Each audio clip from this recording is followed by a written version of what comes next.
আসসালামু আলাইকুম। আজকে আমি তৈরি করব ছোট্ট সোনামণিদের জন্য চকলেট, ম্যাঙ্গো চকলেট। তার জন্য এখানে একটি আমকে 2 ফালি করে আমি সিদ্ধ হতে দিয়ে দিয়েছি। সিদ্ধ হওয়ার পর ভালোভাবে এটাকে আমি চটকে নিচ্ছি ম্যাশার মেশিন দিয়ে, আর আটিগুলো তুলে ফেলে দিচ্ছি। এটাকে এবার আমি কাপে মেপে নিচ্ছি। সিদ্ধ হয়ে যাওয়ার পর পাউডারটাকে কাপে হাফ কাপ হয়েছে, যেই কাপের হাফ কাপ ঠিক সেই কাপেরই পুরো 1 কাপ চিনি এখানে আমি ঢেলে দিলাম, এবং এটিকে কিন্তু আমার অনবরত নাড়তে হবে। এটি যত নাড়া বন্ধ করলে কিন্তু জিনিসটা কিন্তু জমে যাবে বা পুড়ে যাওয়ার সম্ভাবনা রয়েছে। চুলার জালটা কিন্তু মিডিয়াম হাই হিটেই থাকবে, ফুল হিটে দেওয়া যাবে না এবং লোতেও এখন দেওয়া যাবে না। তো আপনারা দেখতেই পাচ্ছেন আমার এখানে ঝাঁঝ উঠে গিয়েছে, মানে ফেনা উঠতে নিয়েছে।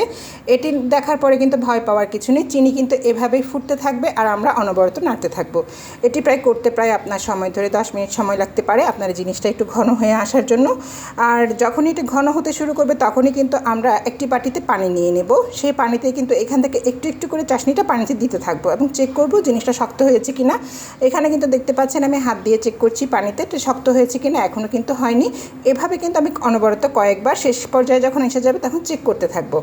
যখনই জিনিসটা শক্ত হয়ে যাবে এবং হাতে নেওয়ার পর মনে হবে যে হ্যাঁ এটি শক্ত হয়ে গিয়েছে, তখনই আমরা চাশনিটাকে গরম গরম আপনার এটাকে কি বলবো, আমি এক ধরনের একটা মোল্ড রয়েছে, ওই মোল্ডের মধ্যে এগুলোকে আমরা ঢেলে দেব। এগুলো কিন্তু আমরা কেকের জিনিস যে দোকানগুলোতে পাওয়া যায় সেখানে কিন্তু এইগুলো পাওয়া যায়, আপনারা সেখান থেকে এগুলো সংরক্ষণ করে নিতে পারেন। এক ধরনের রাবার জাতীয় মোল্ড।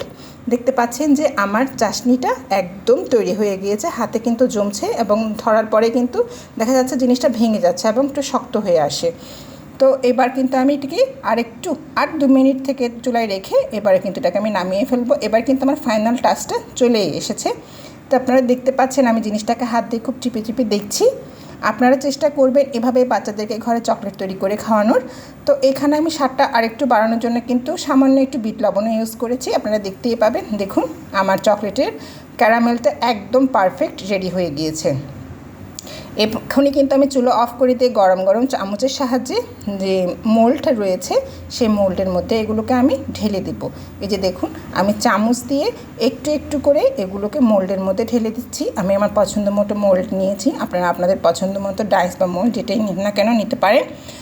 এগুলো ঠান্ডা হওয়ার জন্য কিন্তু রেখে দিতে হবে 1 ঘন্টার মতন। নিচ থেকে যখন এগুলো জমে ঠান্ডা হয়ে যাবে তখনই কিন্তু এগুলো ক্রিস্টালাইজড হয়ে যাবে। আপনারা দেখতে পাচ্ছেন আমি কিন্তু প্রত্যেকটা মোল্ডে দিয়ে দিয়েছি। এখানে আমি 2 ধরনের মোল্ড ইউজ করেছি। প্রথমত এখানে আমি একটু অল্প করেই চেষ্টা করেছি তৈরি করার, যেহেতু আমি অত বড় রাঁধুনিও নই, সেজন্য আমি অল্প একটু আম দিয়ে চেষ্টা করেছি। পরবর্তীতে যখন আমার পরিবারের ফ্যামিলি মেম্বারগুলো এটা খেয়ে মজা পেয়েছেন, তার পরবর্তীতে আমি বাচ্চাদের জন্য আরও বেশি করে তৈরি করেছি। তো এটা আমি ঠান্ডা হতে দিয়ে দিলাম। যখন নর্মাল হয়ে যাবে দেখুন, এবার কিন্তু আমি আস্তে আস্তে মোল্ড থেকে ছাড়িয়ে নিচ্ছি। তো মোল্ড থেকে ছাড়ানোর পরে কিন্তু আমি এগুলোকে পরিবেশন করবো। আর এগুলো যে কতটা ক্রিস্পি বা কি বলবো এক ধরনের চকলেটের মতন হয়েছে সেটা কিন্তু যখন আমি নাড়া দেবো তখনই বোঝা যাবে। যদি আমি আপনাদেরকে সাউন্ডটা শোনাতে পারছি না বলে দুঃখিত। আমার এই রেসিপিটি যদি আপনাদের ভালো লেগে থাকে তাহলে আপনারা আমার চ্যানেলটি সাবস্ক্রাইব করে দেবেন। দেখার জন্য ধন্যবাদ সবাইকে। আর এই চকলেটগুলো বাচ্চাদেরকে তৈরি করে খাওয়াবেন। ধন্যবাদ সবাইকে।